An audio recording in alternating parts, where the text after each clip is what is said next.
Bonjour. Notre environnement alimentaire à la maison a beaucoup d'influence sur nos apports alimentaires. Alors, dans cette capsule-ci, je vous partage les 10 choses à modifier chez soi pour diminuer nos apports alimentaires. Le premier truc, changez votre vaisselle pour des couverts plus petits. De cette façon-là, vous mangerez moins sans avoir l'impression de moins manger. Toujours acheter une seule saveur du même produit. Vous trouvez ça surprenant? Mais les études ont démontré que lorsqu'on a plusieurs saveurs du même produit, on est porté à en manger plus.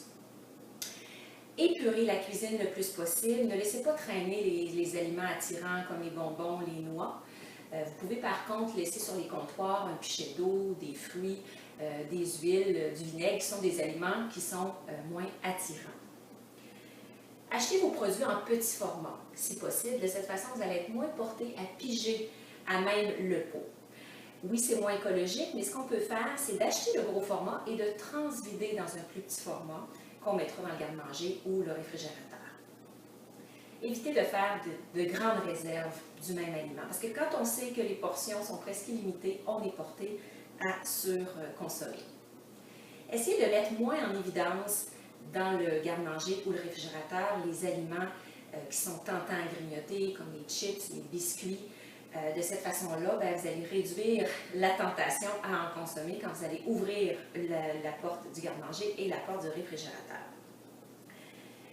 Ne mettez pas le plat de service directement sur la table lors des repas, parce que c'est beaucoup plus tentant de se resservir quand le plat de service est devant nous que de se lever pour aller se servir à la cuisinière.